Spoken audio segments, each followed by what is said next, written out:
Ma première question, qu'est-ce que vous pensez de la P6? Ben écoutez, j'ai pas à me prononcer sur un règlement municipal. Le gouvernement du Québec que je représente avec le gouvernement de Mme Marois, nous avons aboli la loi 78, qui était un engagement électoral, qui était pour nous une loi qui n'avait pas lieu d'être. On a combattu cette loi-là pendant des heures au Parlement et quand on est arrivé en poste, ben, on l'a aboli comme on l'avait promis. Alors, le règlement P6, c'est un règlement qui découle de la Ville de Montréal et je pense que c'est à la Ville de Montréal à prendre ses responsabilités dans ce dossier-là. L'autre question, c'est à propos de l'aide sociale, le nouveau règlement qui arrive, si je ne me trompe pas, pour le 1er juin. Oui. Vous ne trouvez pas que c'est drastique? Bien, dans un premier temps, il y a 3 volets à ce règlement-là. Le premier volet concerne les couples avec des jeunes enfants de 5 ans. Alors, ce que veut faire le gouvernement, c'est de faire en sorte que quand il y a un couple avec un enfant de moins de 5 ans, on veut faire tout en œuvre, on met tout en œuvre pour que ces gens-là, au moins un des 2 parents, puisse retourner sur le marché du travail. Parce que je pense que c'est pas un grand projet de société que de faire en sorte de laisser des gens à l'aide sociale avec des jeunes enfants. Deuxième volet, c'est la mesure pour les gens qui ont actuellement 54 ans. Eh bien, c'est de repousser la mesure à partir de 55 ans, les gens avaient une prime, dans le fond, de 129 $. Alors, cette prime-là, elle est repoussée à 58 ans. Alors, il n'y a personne qui est coupé. C'est qu'on veut que les gens de 54 ans puissent aller sur le marché du travail. Et s'il n'y a pas moyen qu'ils retournent sur le marché du travail parce qu'ils ont des contraintes de santé, eh bien, on va leur reconnaître ces contraintes de santé-là. Alors, ils vont être rencontrés un à un. Et c'est 1900 personnes au Québec là, qui vont avoir 54 ans dans la prochaine année. Alors, on va les rencontrer, on va évaluer leurs conditions de santé, leurs conditions d'employabilité. Et le but, c'est de mettre ces gens-là au travail. Ma dernière question, qu'est-ce que vous pensez aussi des coupures que M. Harper fait au Canada, du côté de l'assurance chômage? Oui. Bien, écoutez, M. Harper fait comme il fait d'habitude.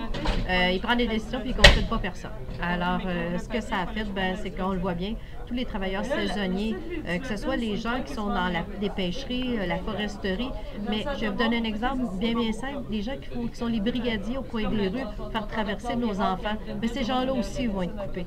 Alors, on n'a pas besoin d'être en région là, pour être coupé de ces mesures-là. Alors, c'est des coupures ignobles, comme le gouvernement Harper est capable de nous en faire, et ça va toucher des milliers de personnes, particulièrement au Québec. Alors, c'est une attaque directe au Québec.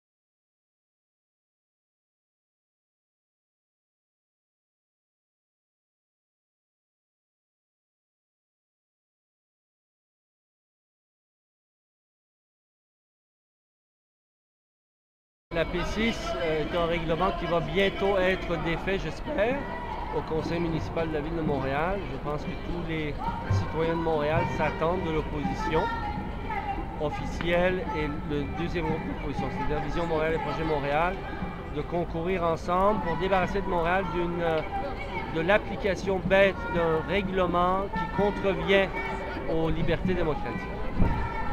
Une autre affaire, qu'est-ce que vous pensez à propos de l'aide sociale, là? Écoute, l'aide sociale, ne serait-ce que sous l'angle qu'on a appris cette semaine. C'est-à-dire que tout le programme d'austérité imposé à l'Europe et qui est appliqué ici depuis Bouchard, hein, le soi-disant déficit zéro, c'est un gros mensonge basé sur une erreur historique. Les études qui ont emmené des gouvernements successifs à justifier leur action étaient basées sur une étude erronée. Ça a été divulgué cette semaine même. On n'aide pas des gens à sortir de la pauvreté en les appauvrissant davantage. On les aide en les accompagnant, en leur offrant tout le soutien nécessaire à trouver des emplois, mais pas en les affamant. Et une petite dernière, qu'est-ce que vous pensez de l'assurance chômage, le saccage de coupure? Je pense que tout le peuple du Québec est aujourd'hui uni derrière l'idée qu'on ne laissera pas passer ça.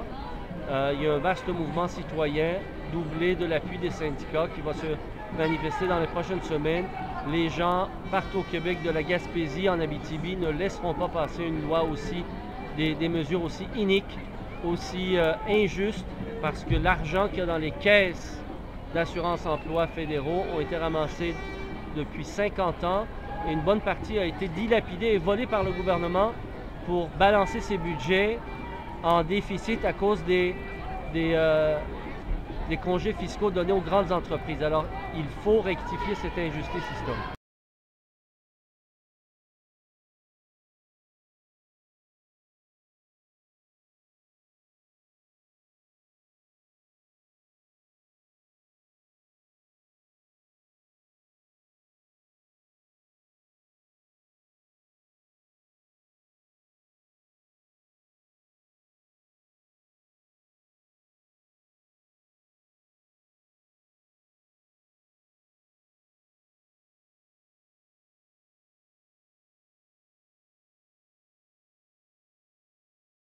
Oui, bonjour.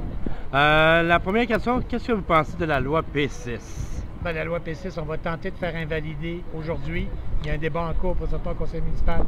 Les dispositions abusives qui ont été votées par le conseil l'an dernier. Alors, si on gagne cette manche-là, on verra le reste du règlement P6 après.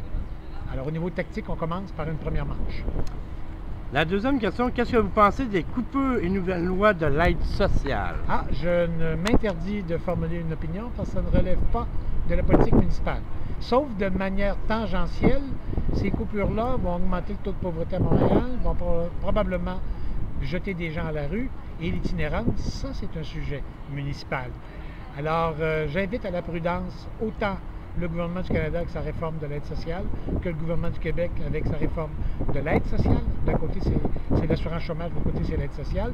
Mais dans les deux cas, ça va augmenter le taux de pauvreté, ça risque d'augmenter le taux d'itinérance, ça risque d'augmenter la proportion que beaucoup de ménages consacrent au paiement de leur loyer, jusqu'à les obliger à quitter leur loyer pour aller dans la rue ou aller dans des taudis. Et ça, c'est de responsabilité municipale.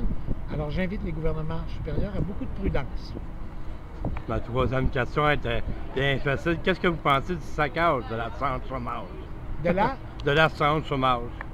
Oui, ben c'est la même que vous venez de répondre. C'est la même chose. Les gouvernements supérieurs, vous savez, les gouvernements, quand ils ont des problèmes financiers, ils peltent dans l'administration subalterne. Alors, le fédéral pelte à Québec, c'est des contractions de l'assurance chômage. Québec pelte dans le cours des municipalités. Alors, et nous, on se ramasse au bout, on n'a personne chez qui pelleter. Puis il faut trouver des moyens d'alléger les problèmes sociaux que ça crée. Alors, ben voilà.